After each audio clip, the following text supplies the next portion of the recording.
So before I begin, let me ask you to look at your life just kind of deeply. Just think about this, just for a second. Are you happy with your life? Like, do you feel fulfilled in work, in your relationships, at home, like with your community, with your friends? Do you have enough friends? But just think about that for a second. And I'd like to, from my perspective, answer that as a question. And I would like to answer that in the lens of kind of professional setting as well, right? When you look out there, there's a lot of things that are going on. A lot of conversations about emotional intelligence. Emotional intelligence is so dynamic and so broad. Emotional intelligence is one of the most important things you can have. I agree, right? Emotional intelligence says that you've got the motivation, that you set these, standards for yourself in place, on and on and on and on. But emotional intelligence can be so big, so broad, that it's really difficult for you to say, how do I take emotional intelligence, huge, ominous cloud of emotional intelligence, and how do I bring that into my life to make it better? So I'd like to propose that you focus on, you narrow it down, right? So when you go through a PhD program, all you're doing is narrowing it down. That's all you're doing, right? So it's kind of embedded in my mind. So I would like to say focus on communication. And I heard a saying once, and I think it was Tony Robbins that said this. The quality of your life depends on the quality of your communication. Now think about that, for example. Like at work. If you want to get promoted, if you want to get to the next level, let's say it's a director level, how do you get there?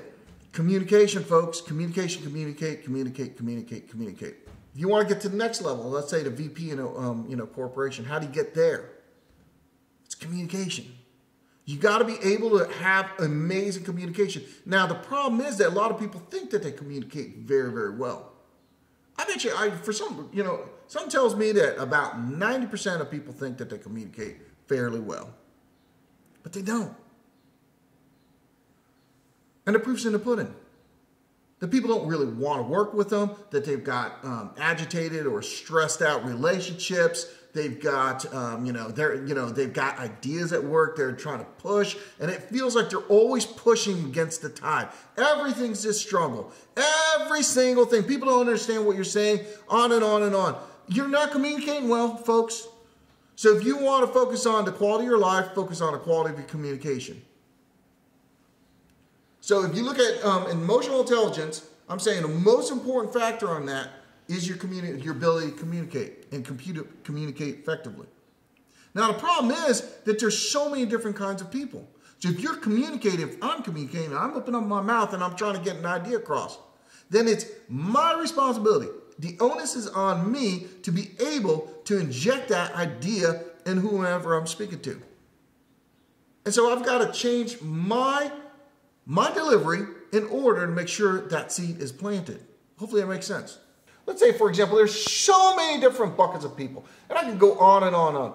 My greatest advice is that you read absolutely everything that you can get in your hands on about communicating with people. In fact, I'm reading a book right now. It's just blowing my mind. It's called The Child Whisperer, and it talks about 4 different types of children and how you can communicate with them to have a better relationship with them. And so you're like, what does children have to do with corporate America and hustle and grit? It has everything to do with corporate America and hustle and grit. Because the one thing that stays consistent in your life is not your, it's not your age, it's not your weight, it's your personality. For the most part, your personality kind of stays the same. Think about this. This is kind of crazy. So what works for me dealing with my children will work with me dealing with my team members, like your corporation. So we've talked about emotional intelligence. We boiled it down to communication, but it's still really, really vague because there's so many different buckets, right? Let's say I'm talking to somebody who's highly emotional. In order to get my message to that person, it's going to have to be delivered completely different then I'd have to deliver it to somebody who's extremely logical. Well, still look at me. Let's say I'm a pretty emotional guy, right? So if somebody's really logical, they might be really turned off by my delivery. They might be really turned off by my passion and my delivery and my intensity. They're like, whoa, wait a minute. They can't stomach it. So right there, my communication's falling apart. So we talked emotional intelligence, communication, and then the last thing I would like to talk about, boil it down. The one thing that you can have that would help your communication, that would help your emotional intelligence, that would give you a better quality of life with all your relationships, both professionally and personally, boils down to one thing. It's called respect. Think about that. You respect everybody. And that's far more important than love. That's far more important than anything else. Let's say if I respect my wife, I truly respect her, then there's going to be reciprocation. She's going to feel appreciated. I've been married 20 years, folks. I kind of know what I'm talking about, right? I respect her. And now there's different times, I'll be honest with you, there's different times that I've said things that wasn't in the spirit of respect. And my kids have, like, sometimes pulled it out and say, Dad, why would you talk like that about Mom like that? And they just kind of get pissed off and walk away. But I don't get pissed off and walk away. What you need to do is let that criticism, if you will, sink very, very deeply. And think, why did I say that? There's something in my thought life that was wrong, that came out, that was disrespectful. And my kids called me out on that. And it's the same way with work, right? So you can have these different people. You might have somebody who's just super easy. It's just like kids again, going back to the child whisperer. You might have somebody who's just super easy to be with, just super low maintenance. That's just the way they were made. Doesn't mean they're any better, any worse. And then you've got somebody else who's high strung and just really opinionated, on and on and on. And how do you approach them? How do you communicate with them? And the biggest thing that I would like to challenge you is to have respect for that person. So let's say you have somebody who's just, that's the person that when you're in a meeting, that person's going to be negative and it's going to be like, oh no, I'm like, man, have you thought about this? And what, I'm like, it's so easy to be like, we really don't need that person on our team. That's easy. I get it, right? I really, really get it. But that person has they have a gift. And if you didn't have that person, then you wouldn't have that full team. If you had a full team of everybody going like, sure, Mark, then we're gonna get derailed really, really quick. And so I like to surround myself with people that are actually, not surround myself, I'd like to have a couple people in my corner that are actually kind of critical, right? So how do you deal with them? I need them in my life. I need these people to be critical. I don't want to be negative. But I need somebody to be like, hey, wait a minute, Mark, hang on there, buddy. Slow down here for a second. I need that grounded advice. So if I'm coming through with respect, they know I'm coming, and that will eliminate a lot of their negativity. So if I would say, okay, now I need to hear your thoughts. I want to hear what you have to say about this matter. And you say this before they say it, and it kind of it starts a relationship on the ground of respect. They're like, okay, cool. He hears what I'm saying. He appreciates me as a person. Okay, so I can give it now.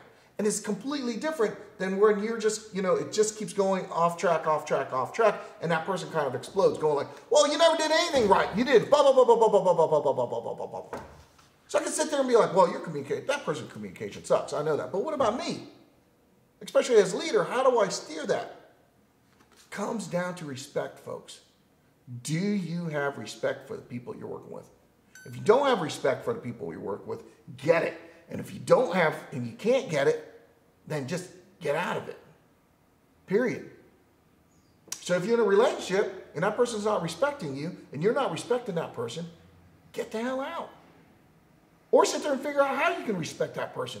It's that simple. You can come from different walks of life.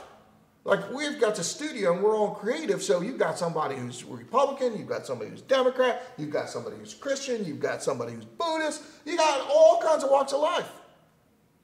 If you can't find a common ground, you're not going to have a team. I don't care how many times you go to the escape room or you go, rock climbing or whitewater rafting as a team. It doesn't matter. It really doesn't matter. It's kind of like a relationship, man and wife. It doesn't matter how many vacations you take together. If you go on vacation, you guys are yelling and screaming and fighting and killing each other and everything else. That's not a vacation, folks. It's hell. But if you want to have a strong relationship, it starts with respect. So let me back up. If you have respect, then you have good communication. If you got good communication, then you've got a lot of your emotional intelligence, kind of cat's in a bag on that one. If you've got good intelligence or emotional intelligence, then your quality of life goes up. The reason your quality of life goes up is because the world is at your fingertips, folks. You can have pretty much any relationship you're looking for or any promotion you're looking for if you got, let's say, an emotional intelligence or intelligence to get over it.